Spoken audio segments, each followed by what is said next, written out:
आज हम सब थोड़ा आगे की ओर बढ़ेंगे।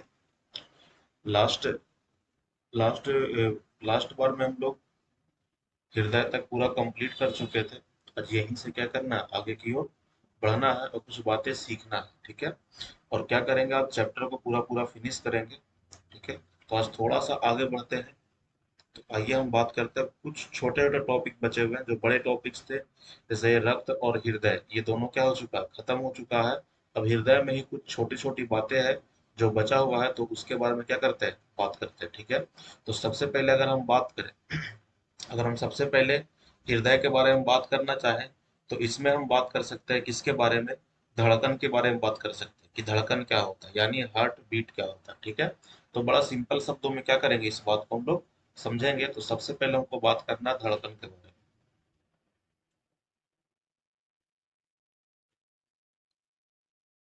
धड़कन। ठीक है।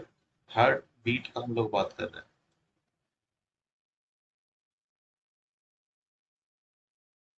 ठीक है। तो बहुत सिंपल सा बातें हम लोग सीख रहे हैं हार्ट बीट के बारे में। तो अगर हम बात करें हार्ट बीट का, तो हार्ट बीट किसको बोलते हैं, हार्ट बीट कहने का मतलब हुआ कि हृदय का एक बार सिकुड़ना और एक बार फैलना। ठीक है। हृदय का एक संकुचन और एक शिथिलन को एक साथ हम लोग क्या बोलते हैं, एक हार्ट बीट कहते हैं। ठीक है। अब धड़कन को अगर डिफाइन करना चाहे, तो धड़कन धड़कन के लिए आप बोल सकते हैं हृदय का सिकुड़ना एवं फैलना धड़कन, हृदय का धड़कन कहलाता है। ठीक है। जबकि अगर हम बात करें, अगर इसका एक धड़कन का बात किया जाए, तो एक धड़कन किसको बोलेंगे, एक धड़कन बोलते हैं हृदय का एक बार सिकुड़ना, एक बार क्या करना, फैलना। ठीक है। तो इसको अगर सिंपल शब्द में लिखना चाहें, तो हम बोल सकते हैं कि हृदय का संकुचन,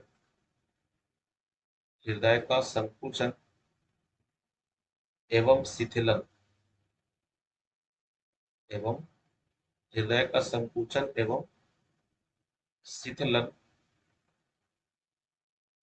हृदय का संकुचन एवं शिथिलन हृदय का, हृदय का धड़कन कहलाता है, धड़कन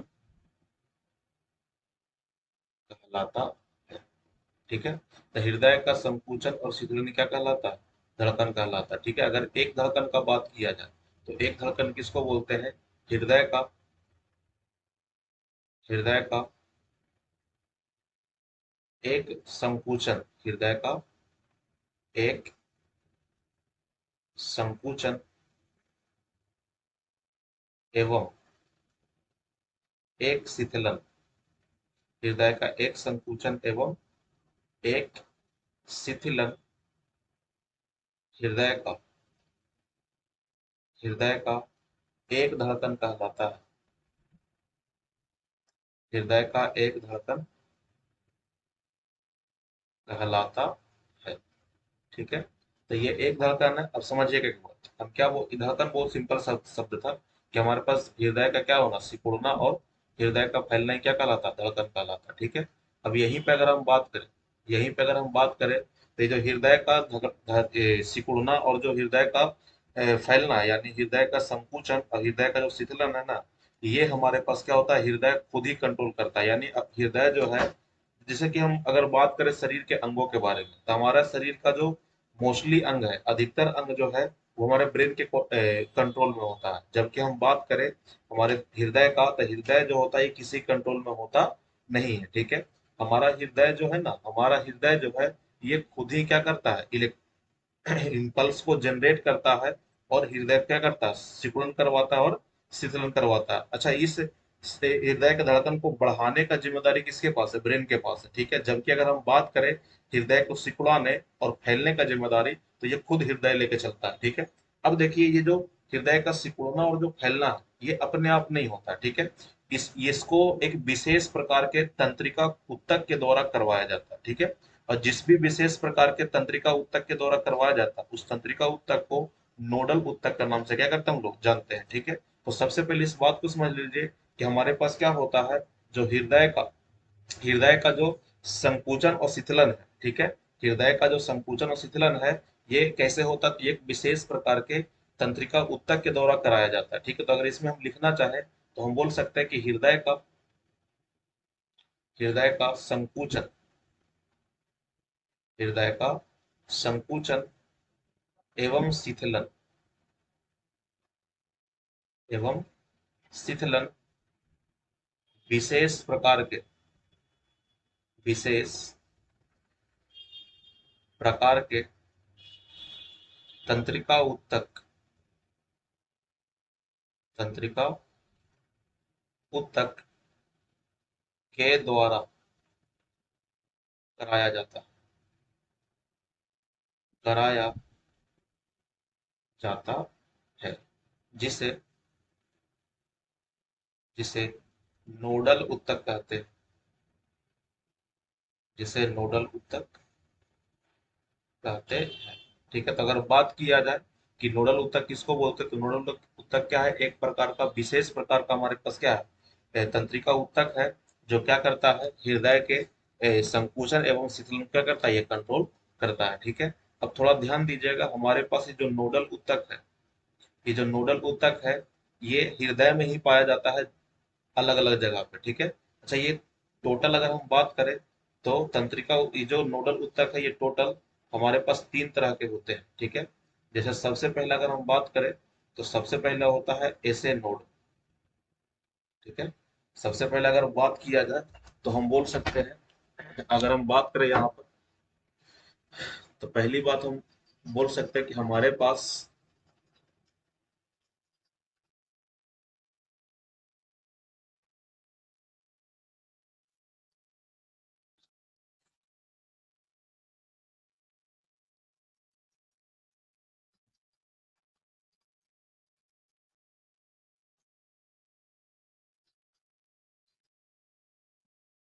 अगर बात करें, तो ये नोडल ऊतक के प्रकार के तीन प्रकार। ठीक है, कौन कौन सा, इस बात को हम समझाते हैं।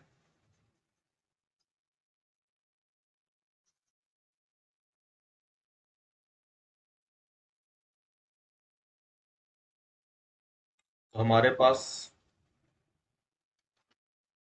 काम नहीं करता।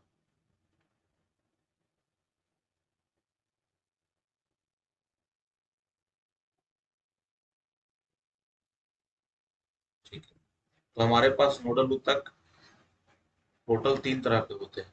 ठीक है, जैसे सबसे पहला जो होता है, उसको बोलते हैं एसे नोड। ठीक है, दूसरा जो होता है, उसको बोलते हैं एवी नोड, एवी नोड। और तीसरा जो होता है, उसको बोलते हैं पुरकिंजे फाइबर, पुरकिंजे फाइबर। ठीक है, तो ये तीन तरह के हमारे पास क्या होता है, नोडल ऊतक होता है, जो हृदय में ही क्या है, पाया जाता है। ठीक है, अब बात ये कहाँ कहाँ पाया जाता है और ये काम कैसे करता है। ठीक है, तो देखिए इन तीनों का मेन काम वही है, हृदय का सिकुड़न और संकुचन और शीतलन करवाना। ठीक है, लेकिन कैसे करवाता है, इस बात को समझाते हैं, लेकिन उससे पहले इसमें समझना है कि लोकेशन कहाँ कहाँ। ठीक है, तो एक डायग्राम की मदद से क्या करते हैं, इस बात को समझाते हैं। ध्यान दीजिए, ये हमारे पास क्या है, एक हृदय बना दिए इस तरह से, ऐसा, ये हम हृदय बना दिए। ठीक है, हृदय के इस वाले हिस्से में अगर हम बात करें, तो हृदय के इस भाग में, यहाँ पर आलिंद के बिल्कुल यहाँ पर ऐसा एक उठा हुआ स्ट्रक्चर दिखाया जाता है, जो हृदय को काटा जाता है ना, तो अंदर में क्या होता है, इस प्रकार का दिखाई देता है, ऐसा उठा हुआ। ठीक है, तो ये जो उठा हुआ स्ट्रक्चर होता है, इसी को हम बोलते हैं एसे नोड। ठीक है, जो कहाँ है, हमारे दायां आलिंद के ऊपरी भाग में है। ठीक है, वहीं पे अगर बात करें, तो इस नोड से क्या होता है, ऐसा पतला पतला धागे के समान रचना निकलता है, जो हमारे पूरे हृदय में क्या हो जाता है, इस प्रकार से फैल जाता है। ठीक है, पूरे हृदय में इस प्रकार से क्या होता है, ये फैला हुआ होता है। ठीक है, और कुछ धागे जाके यहाँ पे क्या कर जाते हैं, इंड कर जाते हैं यहाँ पर। ठीक है, कुछ धागे यहाँ पे जाके इंड कर जाते हैं, और यहाँ पे फिर से हमारे पास क्या होता है, एक ऐसा उठा हुआ स्ट्रक्चर, जिसको हम बोलते हैं एवी नोड। अगर इसका बात किया जाए, तो इसका हम लोग बोलते हैं क्या, एवी नोड बोलते हैं। ठीक है, फिर से क्या होता है, इस एवी नोड से, अगर इस एवी नोड का बात किया जाए, तो इससे भी क्या होता है, हमारे पास ऐसा पतला पतला धागे के समान रचना निकलता है, और ये इंटर करता कहाँ, बिल्कुल बीच वाले भाग में। ठीक है, ये जो इंटर वेंट्रिकुलर सेप्टम है ना, इसके बीच में क्या करता है, इंटर करता है, और ये जाके पूरा में क्या होता है, इस प्रकार से फैल जाता है हमारे निलय में। ठीक है, तो ये जो निलय में फैल गया है ना, ये जो निलय में फैल गया है, इस फैले हुए पतले पतले धागे के समान रचना को ही क्या बोलते हैं लोग, पुरकिंजे फाइबर बोलते हैं। ठीक है, इसी का नाम क्या है, पुरकिंजे फाइबर। ऐसा। अब इसके बारे में थोड़ा सा बात है, क्या करना है हमको, सीखना है। ठीक है, क्या क्या बातें सीखना है। तो अगर हम ऐसे नोड के बारे में बात करें, तो ऐसे नोड पर अगर बात किया जाए कि ऐसे नोड कहाँ होता है, तो ऐसे नोड के बारे में आप बोल सकते हैं कि हमारे पास ये पाया जाता है कहाँ। तो यहाँ से हम शुरू करते हैं बताना। तो अगर हम सबसे पहला बात करें, तो सबसे पहले बात करते हैं ऐसे नोड के बारे में। अगर हम आपसे ऐसे नोड के बारे में पूछे कि ऐसे नोड कहाँ है, तो हम पहला बात बोल सकते हैं कि यह, अगर हम इसके लिए बात करें तो ये कहाँ पाया जाता है हमारे पास, तो ये हमारे पास पाया जाता है दायां आलिंद के ऊपरी भाग में। ठीक है, इसका लोकेशन क्या है, दायां आलिंद के ऊपरी भाग। ठीक है, ये दायां आलिंद के ऊपरी भाग में पाया जाता है। दूसरा अगर हम बात करें इसके लिए, तो ऐसे नोड जो होता है ना, ये हमारे पास बोल सकते हैं कि इन तीनों में से अगर हम बात करें, तो सबसे ज्यादा इंपॉर्टेंट हमारे पास कौन सा होता है, ऐसे नोड हो सकता है। मतलब आप कह सकते हैं कि एक घर में तीन भाई के जैसा है, जिसमें सबसे बड़ा भाई कौन है, ऐसे नोड, उससे छोटा भाई एवी नोड, और सबसे छोटा भाई कौन है, पुरकिंजे फाइबर। ठीक है, तो ऐसे नोड अगर बड़ा भाई है, तो इसके पास क्या होगा, काम करने का जो एक्सपीरियंस है वो सबसे ज्यादा होगा, दुनिया को समझने का एक्सपीरियंस सबसे ज्यादा होगा। ठीक है, तो इसी प्रकार से यहाँ पे भी कुछ ऐसा दिखाई देता है, अभी रिलेट करके इस बात को समझाते हैं। ठीक है, अगर हम बात करें ऐसे नोट का, तो ऐसे नोट का दायां आलिंद के ऊपरी भाग में बैठा हुआ है। ठीक है, और इसका काम क्या है, तो इसका काम होता है इम्पल्स जनरेट करना। ठीक है, अच्छा, ये इम्पल्स जो जनरेट करता है, ये कितना बार करता है, तो 1 मिनट में ये 70 से 72 बार क्या करता है, इम्पल्स को जनरेट करता है। ठीक है, तो इस बात को ध्यान रखिएगा, यानी ये जो है, ये हृदय को 1 मिनट में 70 से 72 बार क्या करता है, धड़कन करवाता है। ठीक है, यानी संकुचन और शीतलन करवाता है एक एक मिनट में 70 से 72 बार। तो अगर बात किया जाए कि हमारे पास अगर बात करें एसे नोट का, तो एसे नोट का जिम्मेदारी क्या है, एसे नोट का जिम्मेदारी है कि हृदय को 1 मिनट में 70 से 72 बार धड़काना। यानी हमारे पास 1 मिनट में क्या होगा, हृदय 70 बार सिकुड़ेगा, और 70 बार क्या होगा, फैलेगा। ठीक है, तो एसे नोट क्या करता है, इस तरह से काम करता है। ठीक है, अब देखिए, अगर किसी व्यक्ति में हृदय 70 से 72 धड़क रहा है, इसका मतलब यह है कि उसका ऐसे नोट क्या है, बिल्कुल नॉर्मल है, कोई भी दिक्कत नहीं। लेकिन कई बार क्या होता है ना, किसी किसी पर्सन में ऐसे नोट किसी वजह से क्या हो जाता है, खराब हो जाता है। ठीक है, अब ऐसे नोट जैसे ही खराब होता है, तो ऐसे नोट तो अब धड़का नहीं पाएगा। तो अब रोल किसका आएगा, अब रोल आएगा हमारे पास किसका, एवी नोड का। ठीक है, तो हम बात करें, तो सेकेंड रोल किसका आता है, एवी नोड का। ठीक है, तो एवी नोड एक्टिव कब होगा, एवी नोड एक्टिव तब होगा जब एसे नोड हमारे पास क्या करेगा, अपना काम धीरे धीरे करना बंद कर देगा, तब एवी नोड ऐसा अपना काम करना शुरू करेगा। ठीक है, अगर आप एवी नोड का बात करें कि एवी नोड कहाँ पाया जाता है, तो आप बोल सकते हैं कि यह आलिंद और निलय के बीच पाया जाता है। ठीक है, अच्छा, कौन सा आलिंद निलय, तो दायां आलिंद और दायां निलय के बीच। तो आप बोल सकते हैं कि ये दायां आलिंद एवं दायां निलय दायां निलय के बीच पाया जाता है, पाया जाता है। ठीक है, तो आप ये बोल सकते हैं। दूसरा बात, एवी नोड क्या करता है, इसका काम है हमारे हृदय को 40 से 45 बार क्या करना, बीट करवाना। ठीक है, तो ये बीट करवाता है, ऐसा नहीं है कि नहीं करवाता। अच्छा, पर मिनट करता है, 1 मिनट में 40 से 45 बार ये धड़कन को उत्पन्न कर सकता है। ठीक है, तो देखिए, इसीलिए इसको छोटा भाई बोल रहे थे, क्योंकि हमारे पास देखिए ये कितना बार उत्पन्न कर रहा है, 70 से 72 बार, जबकि ये कितना कर रहा है, 40 से 45 बार कर रहा है, इसीलिए इसको छोटा भाई बोल रहे हैं। ठीक है, अच्छा, अब कई बार क्या होता है, एवी नोड भी अगर डैमेज हो जाए, तो तीसरा एक्टिव कौन हो जाएगा, हमारे पास पुरकिंजे फाइबर एक्टिव हो जाएगा। ठीक है, तो अगर हम बात करें पुरकिंजे फाइबर का, अगर हम बात करें पुरकिंजे फाइबर का, तो पुरकिंजे फाइबर के लिए हम बोल सकते हैं कि ये कहाँ पर स्थित है, तो ये हमारे निलय के दीवारों में पाया जाता है। ठीक है, तो इसके लिए हम बोल सकते हैं कि ये निलय के निलय के दीवारों में पाया जाता है, निलय के दीवारों में पाया जाता है। ठीक है, नेक्स्ट बात, ये क्या करता है, तो इसका काम है हमारे हृदय को धड़काना, लेकिन 1 मिनट में ये केवल 20 से 25 बार क्या करता है, धड़कन करवाता है। ठीक है, तो ये बहुत कम धड़कन करवाता है। ठीक है, तो ये 1 मिनट में कितना बार धड़काएगा हार्ट को, 20 से 25 बार केवल। ठीक है, तो इस बात को आपको ध्यान रखना है। ठीक है, अब देखिए इसका कुछ कुछ नाम दिया गया, जैसे हमारे पास एसे नोड क्या बोलते हैं ना, एसे नोड को एक नाम और देते हैं, पेस मेकर इसको बोल देते हैं हम लोग। ठीक है, पेस मेकर क्यों बोलते हैं, क्योंकि इसका काम क्या है, इसका मेन काम है, इसका मेन काम है पेस को बनाना। पेस यानी हमारे पास, पेस यानी कहने का मतलब क्या हुआ, ये जो हमारे पास इम्पल्स बन रहा है, ठीक है, ये जो इम्पल्स बनता है, ये जो इलेक्ट्रिसिटी जनरेट होती है, ठीक है, ये इसको बनाने का काम कौन करता है, हमारे पास ऐसे नोड करता है, पेस मेकर। ठीक है, और इसको बोलते हैं पेस सेटर। तो एवी नोड को ना पेस सेटर भी कहा जाता है, और ऐसे नोड को पेस मेकर कहा जाता है। ठीक है, तो इस बात को आपको ध्यान रखना है।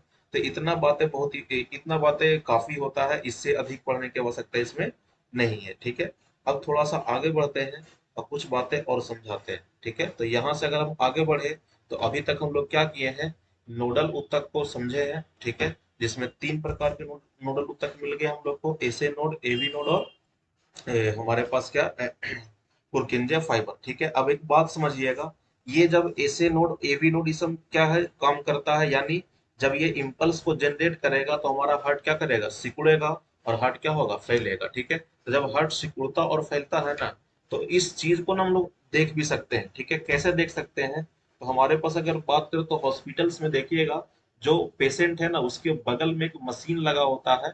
ठीक है, उस मशीन को इलेक्ट्रोकार्डियोग्राफ कहते हैं। ठीक है, और उसी में ऐसा टेढ़ा टेढ़ा क्या होता है, लाइन बनते रहता है। ठीक है, अगर हम बात करें तो इस प्रकार से आप लाइन कभी देखे होंगे मशीन के अंदर। ठीक है, ऐसा लाइन क्या होता है, बनते रहता है बार बार। ठीक है, तो इस तरह का लाइन आप देखे होंगे कई बार। तो ये जो ग्राफ बनता है ना, ये बनता है कहाँ, एक मशीन के अंदर बनता है। ठीक है, उस मशीन को हम लोग क्या बोलते हैं, इलेक्ट्रोकार्डियोग्राफ कहते हैं। ठीक है, तो सुनिएगा, इस बात को थोड़ा समझाते हैं। अगर हम बात करें, थोड़ा मान लीजिए कि ये हमारे पास क्या है, ये एक पेशेंट है जो इस प्रकार से क्या है, बेड पे सोया हुआ, ऐसे, ये बेड बना देते हैं, ये एक पेशेंट जो बेड पे क्या है, इस प्रकार से सोया हुआ। ठीक है, अब इस पेशेंट से क्या होता है ना, कई सारे तार जैसी रचनाएं क्या होती है, जुड़ती है। इसके बगल में एक मशीन होता है, ऐसा,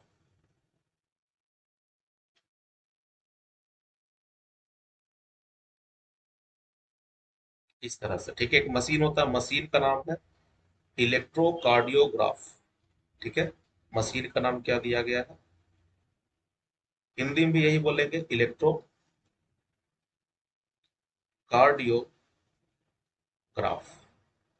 ठीक है, अब सुनिएगा, इस मशीन को जैसे ही कनेक्ट करते हैं, किससे, पेशेंट से। ठीक है, कैसे कनेक्ट करेंगे, एक तार लगाते हैं ऐसा रिस्ट पर, और 2 तार लगाते हैं एंकल पर। देखिए और भी तार होते हैं, ऐसा नहीं कि 3 ही तार है। ठीक है, और भी तार होता है जो चेस्ट पे भी लगाया जाता है। ठीक है, अच्छा, ये सब तार करता क्या, ये सब तार हमारे पास हार्ट के एक्टिविटी को नाप करके बताता है कि हार्ट कैसा काम कर रहा है। ठीक है, तो जैसे एक पेशेंट से कनेक्ट करेंगे ना, तो इसके अंदर यानी इस मशीन के अंदर क्या होता है, एक ग्राफ आपको बनता हुआ दिखाई देगा कुछ इस प्रकार का।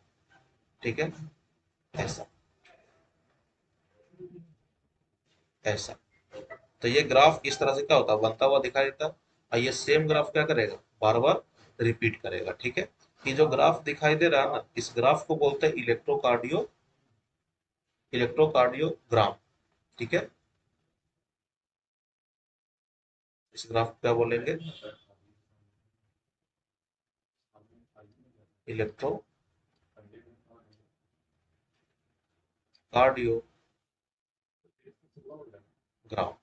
ठीक है, इसको हम लोग क्या बोलते हैं, इलेक्ट्रोकार्डियोग्राम बोलते हैं। ठीक है, अब ये जो हमारे पास इलेक्ट्रोकार्डियोग्राम है, इसमें ये जो शुरुआत के जो मूलावरचना दिखाई दे रहा, इसको बोलते हैं पी वेव।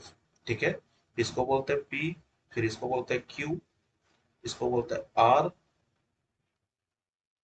एस, और फिर इसको बोलते हैं टी वेव। ठीक है, तो इस प्रकार से इसका नाम है, तो बस ये दिखाना था। ठीक है, तो इसमें इंपॉर्टेंट क्या है, इंपॉर्टेंट ये नाम है। ठीक है, इलेक्ट्रो कार्डियोग्राफ, मशीन का नाम है इलेक्ट्रोकार्डियोग्राफ, और अंदर जो लाइन बन रहा है इसको बोलते हैं इलेक्ट्रोकार्डियोग्राफ। ठीक है, तो ये बात क्या करना, ध्यान रखना, यही दो बात क्या इंपॉर्टेंट है, कैसे बनता है उससे कोई मतलब नहीं। ठीक है, तो इतना आपको ध्यान रखना, ये इंपॉर्टेंट है हमारे लिए। ठीक है, तो इसी के लिए इसको बताए हैं। अब थोड़ा सा आगे बढ़ते हैं और कुछ बातें और सिखाते हैं। जैसे यहाँ पे हम लोग बात कर रहे हैं, अब एक अगला टॉपिक आता है द्विगुण परिवहन।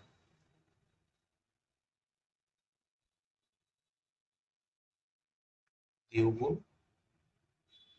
परिवहन। ठीक है, द्विगुण परिवहन करने का मतलब क्या हुआ, इसको बोलते हैं डबल सर्कुलेशन।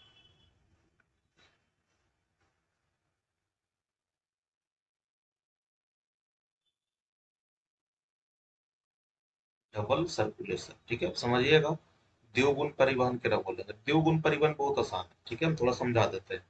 जैसे यहाँ पे डायग्राम मस्त देखिएगा। देखिए हम कैसा, पिछले बार में हम क्या समझाए थे, हार्ट का डायग्राम याद करिए पूरा का पूरा। ऐसा, ये एक हार्ट का डायग्राम था, इस प्रकार से। ये एक रफ डायग्राम है हार्ट का, ऐसा। ठीक है, हम क्या समझाए थे, समझिएगा। हम बताए थे यहाँ से क्या होता है, रक्त आता है, शुद्ध रक्त, यहाँ से शुद्ध रक्त यहाँ जाएगा, फिर यहाँ से निकल निकल कहाँ जाता है, फेफड़ा में, और वापस लौट के यहाँ पर आता है। ठीक है, फिर यहाँ से यहाँ आएगा, और फिर यहाँ से रक्त कहाँ चल जाता है, पूरा शरीर में फैल जाता है। ठीक है, तो यहाँ से क्या है, स्टार्ट होता है, यहाँ पे जाके बाहर निकल जाता है। ठीक है, अब इस बात को समझिए। अब यहाँ पे क्या है? परिवहन का पहले मतलब क्या है, एक सर्कल का पहले मतलब समझिए। ठीक है, सर्कल का मतलब क्या है, सर्कुलेशन, एक सर्कल।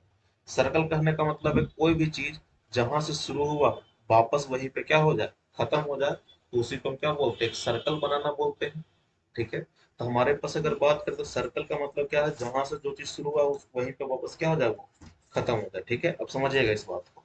ये जो लास्ट में ब्लड निकला है, ये जो लास्ट में ब्लड निकला है आयोटा से, ये कोशिकाओं के पास जाता है, और कोशिकाओं के पास जा करके ये शुद्ध से कैसा बन जाएगा, अशुद्ध बन जाएगा, और वापस लौट के कहाँ आएगा, ये अशुद्ध बनने के बाद वापस लौट के हमारे हृदय में ही क्या होता है, चला आता है। ठीक है, इस तरह से। ठीक है, अशुद्ध बनने का वापस हृदय में आएगा, फिर इस तरह से घूमते रहेगा।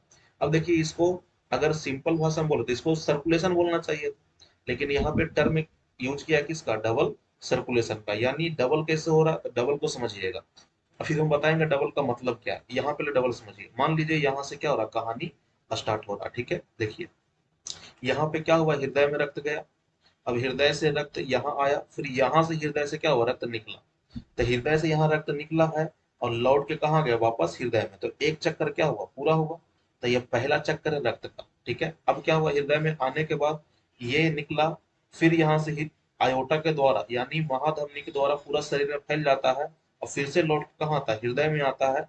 यानी ये कौन सा पूरा हुआ, दूसरा चक्कर पूरा हुआ। ठीक है, तो हमारे पास क्या है ना, देखिए अब गौर करिएगा कि जो पहला, अच्छा इसका पहले नाम समझ लीजिए। अगर इसका नाम बोला जाए तो पहला वालों को पल्मोनरी सर्कुलेशन बोलते हैं।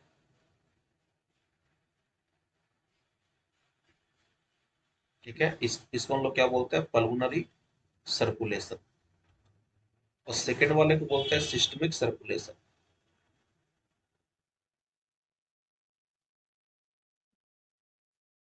Systemic circulation.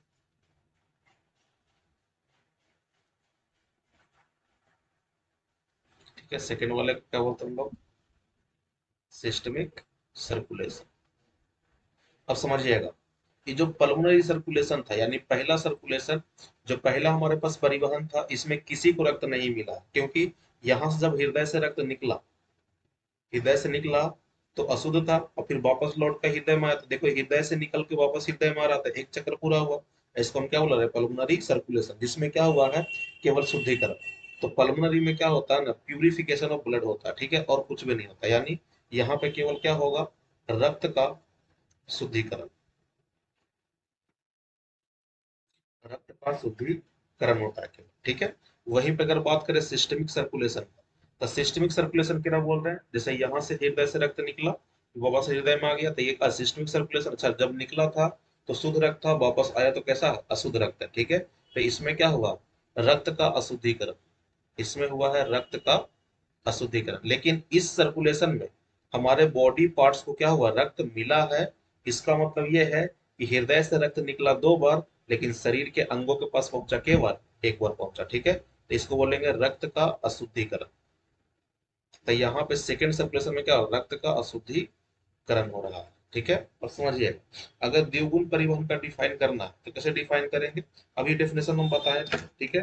कि हृदय से रक्त 2 बार निकलता है, द्विगुण परिवहन में क्या होता है, जब हृदय से रक्त 2 बार निकले, एक ऐसा परिवहन जिसमें हृदय से रक्त 2 बार निकले और शरीर के अंगों केवल केवल मिले 1 बार मिले, तो इसी को हम क्या बोलते हैं, द्विगुण परिवहन बोलते हैं, ठीक है। तो अगर इसमें हम बताएं कि द्विगुण परिवहन किसे बोलेंगे, तो हम बोले हैं कि जब, या फिर ऐसे बोल सकते हैं, वैसा परिवहन, इसमें हम आपको समझा सकते हैं, वैसा परिवहन, वैसा परिवहन जिसमें हृदय से, जिसमें हृदय से रक्त रक्त 2 बार निकला हो, निकला हो, एवं अंगों को, एवं अंगों को केवल 1 बार, 1 बार प्राप्त हुआ, प्राप्त हुआ हो, उसे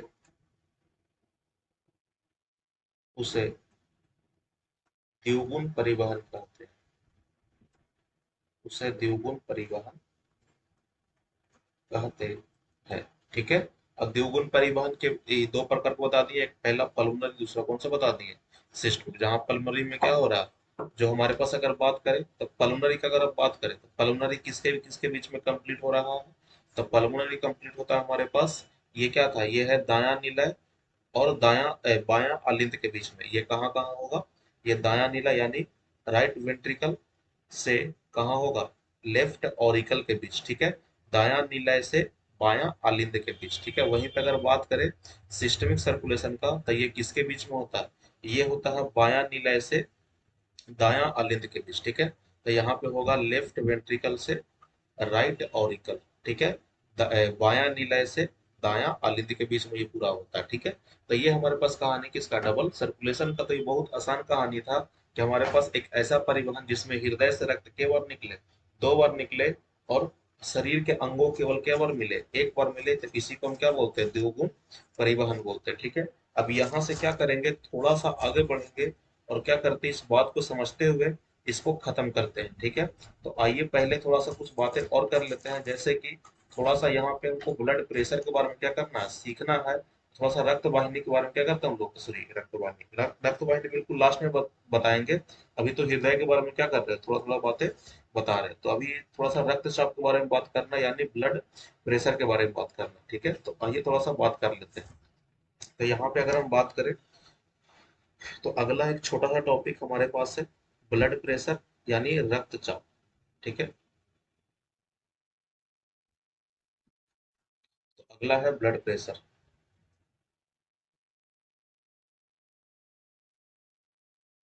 रक्तचाप यानी ब्लड प्रेशर, जिसको बीपी भी कह सकते हैं, ब्लड प्रेशर, ठीक है। हम लोग शॉर्ट में इसी को क्या बुलाते हैं, बीपी बुला देते हैं, ठीक है। अब समझिएगा बीपी क्या होता है, बीपी होता है हमारे पास, बीपी होता है क्या, बीपी मतलब क्या है, एक प्रेशर, एक दाब, हिंदी में अगर बोले प्रेशर तो क्या बोल सकते हैं, दाब, ठीक है। आप रक्त दाब भी कह सकते हैं इसको, रक्तचाप के अलावा, ठीक है। समझिएगा इसको डिफाइन कैसे करते हैं, देखिए समझिएगा। जैसे मान लीजिए कि ये हमारे शरीर का क्या है, ये कोई नस ठीक है, ये शरीर का कोई भी एक नस। ठीक है, मेनली जो लेके चलते हैं हम लोग धमनी लेके चलते हैं। ठीक है, बाकी आप मान कोई भी सकते हैं। ठीक है, डेफिनेशन के लिए कोई भी एग्जांपल ले सकते हैं। मान लीजिए यहाँ से क्या हो रहा है, रक्त आ रहा है। अच्छा, ये रक्त मान लीजिए सीधा कहाँ से आ रहा है, हृदय से आ रहा है। ठीक है, तो अगर हृदय से रक्त आ रहा है, ये क्या है, ये है रक्त वाहिनी। रक्त वाहिनी, इस रक्त वाहिनी में क्या हो रहा है, रक्त आ रहा है, वो भी सीधा कहाँ से आ रहा है, हृदय से आ रहा है। अब जैसे ही रक्त हृदय से आता है, रक्त वाहिनी में प्रवेश करता है, तो प्रवेश देखिए, अब ये आ रहा है बहुत तेजी से। अब बहुत तेजी से आएगा तो ये क्या करता है ना, हृदय के सॉरी रक्त वाहिनी के दीवारों पर इस तरह से दाब उत्पन्न करता है। टकराएगा तो क्या होगा, दाब उत्पन्न होगा, ऊपर भी और नीचे भी। तो रक्त के द्वारा ये जो रक्त के द्वारा रक्त वाहिनी के दीवारों पर जो दाब लगाया जा रहा है, ये जो प्रेशर लगाया जा रहा है ना, इसी प्रेशर का नाम क्या देते हैं हम लोग, रक्त दाब बोलते हैं या रक्त चाप बोलते हैं। ठीक है, तो अगर रक्तचाप का बात किया जाए तो हम क्या बोल सकते हैं, रक्त के द्वारा रक्त के द्वारा रक्त के द्वारा रक्त वाहिनी के रक्त के द्वारा रक्त वाहिनी के दीवारों पर रक्त वाहिनी के दीवारों पर लगाए लगाए गए दाब को लगाए गए दाब को रक्तचाप कहते हैं। लगाए गए दाब को रक्तचाप कहते हैं, रक्तचाप कहते हैं। ठीक है, अब ध्यान दीजिएगा, रक्तचाप जो जनरली हम लोग नापते हैं। अच्छा, रक्तचाप ना आप नाप भी सकते हैं। कैसे नाप सकते हैं, मशीन के द्वारा। अगर आप बात करें तो रक्तचाप को हम लोग आसानी से इसको माप सकते हैं। एक मशीन होता है, नाम है स्पिग्मो मैनोमीटर। ठीक है, वो डॉक्टर जो इस तरह से यहाँ पे साटने वाला होता है ना, ठीक है, तो उसी मशीन का नाम क्या रहता है, स्पिग्मो मैनोमीटर। ठीक है, तो अगर हम बात करें तो रक्तचाप को एक विशेष यंत्र के द्वारा मापा जाता है। ठीक है, तो हम बोल सकते हैं कि रक्तचाप को एक विशेष यंत्र के द्वारा यंत्र के द्वारा मापा जा सकता है मापा जा सकता है, जिसे स्फिग्मो जिसे स्फिग्मो मैनोमीटर कहते हैं, जिसे स्पिग्मो मैनोमीटर कहते हैं। ठीक है, इस तरह से। अब थोड़ा ध्यान दीजिएगा, हमारे पास अगर बात करें एक स्वस्थ व्यक्ति का, तो एक स्वस्थ व्यक्ति का जो बीपी होता है वो होता है 120/120 एच जी बटा 80 एच जी। ठीक है, अगर बीपी इसके करीब आ रहा है, मतलब बीपी क्या बिल्कुल सही है, इसमें किसी प्रकार का दिक्कत नहीं है। ठीक है, तो इस बात को ध्यान रखिएगा, बीपी जो होता है, एक नॉर्मल बीपी कितना होता है, 120/80 होता है। ठीक है, अच्छा, ये जो 120 ऊपर में लिखा गया, इसको बोलते हैं हम लोग सिस्टोलिक रक्तचाप। ठीक है, और नीचे वालों क्या बोलते हैं, डायस्टोलिक रक्तचाप। सिस्टोलिक करने का मतलब क्या होता है, जिस समय हृदय सिकुड़ेगा तो उस समय जो दाब बनेगा ना, उसको बोलेंगे सिस्टोलिक रक्तचाप। ठीक है, तो इसको बोलते हैं सिस्टोलिक रक्तचाप। ठीक है, और इसको बोलते हैं डायस्टोलिक रक्तचाप। डायस्टोलिक रक्तचाप। ठीक है, तो ये हमारे पास क्या है, सिस्टोलिक रक्तचाप बटा डायस्टोलिक रक्तचाप। ठीक है, तो ये हमारे पास क्या है, रक्तचाप का रक्तचाप का एक फॉर्मूला बोल सकते हैं, फिर जो भी बोल सकते हैं। ठीक है, तो ये रक्तचाप का कहानी है। अब यहीं से क्या करेंगे, थोड़ा सा आगे की ओर बढ़ेंगे और कुछ बातें क्या करते हैं और सीखते हैं। ठीक है, अब देखिए, कई बार क्या होता है, किसी किसी व्यक्ति में ना रक्तचाप बढ़ जाता है, या कई बार रक्तचाप क्या हो जाता है, घट जाता है। ठीक है, तो अगर किसी व्यक्ति का रक्तचाप घट गया या फिर बढ़ गया, ठीक है, पहले बढ़ने वाला केस लेते हैं, ठीक है, तो उसको बोलते हैं हाइपर टेंशन। हाइपर टेंशन, ठीक है। हाइपर टेंशन को क्या बोलते हैं? रक्तचाप का बढ़ना, ठीक है। अगर हम बात करें कि हाइपर टेंशन क्या बोलेंगे, तो हम क्या बोलेंगे? रक्तचाप का बढ़ना क्या कहलाता है? हाइपर टेंशन कहलाता है। वहीं पे एक और टर्म है, हाइपोटेंशन। हाइपोटेंशन, ठीक है। हाइपोटेंशन किसको बोलेंगे? रक्तचाप का घटना। रक्तचाप का घटना, रक्तचाप का घटना या रक्तचाप का कम होना, ठीक है। इसी को हम क्या बोलते हैं? हाइपोटेंशन बोलते हैं, ठीक है। तो हाइपो शब्द का मतलब क्या होता है? कम, और हाइपर का मतलब क्या होता है? ज्यादा, ठीक है। तो रक्तचाप यानी बीपी का बढ़ना, और यहाँ पे क्या? बीपी का घटना, ठीक है। इसी को हम क्या बोलते हैं? हाइपोटेंशन बोलते हैं, ठीक है। तो ये हमारे पास कहानी है किसका? एक पूरा का पूरा रक्तचाप का। अब हम थोड़ा सा आगे बढ़ते हैं और बात कर लेते हैं किसके बारे में? लास्ट पार्ट के बारे में, जिसको हम लोग क्या बुलाते हैं? रक्त वाहिनी बुलाते हैं, ठीक है। तो रक्त वाहिनी की अगर आप बात करें, रक्त वाहिनी की अगर आप बात करें, तो आइए थोड़ा समझते हैं कि रक्त वाहिनी किसको बोलते हैं, ठीक है। तो हम लोग बात करें रक्त वाहिनी की, तो तीसरा पार्ट हम लोग देख रहे हैं, और सबसे लास्ट पार्ट रक्त वाहिनी, यानी ब्लड वेसल्स का हम लोग बात कर रहे हैं। ब्लड वेसल्स, नस का बात कर रहे हैं, ठीक है। तो अगर ब्लड वेसल्स का बात किया जाए, तो पहले यही समझना कि ब्लड वेसल्स कहते क्या है। तो ब्लड वेसल्स क्या होता है ना, एक नलिका जैसी रचना होता है, ठीक है। ब्लड वेसल्स क्या होता है? तो ब्लड वेसल्स एक नलिका जैसी रचना है, जिसमें क्या होता है? रक्त बोल सकते हैं कि हमारे पास फ्लो करता है, ठीक है। तो नलिका जैसी रचना जिसके अंदर क्या होता है? रक्त बहता है या रक्त फ्लो करता है, उसी रचना को हम लोग क्या बोलते हैं? उसी रचना को, उसी रचना को हम लोग क्या बोलते हैं? रक्त वाहिनी बोलते हैं, ठीक है।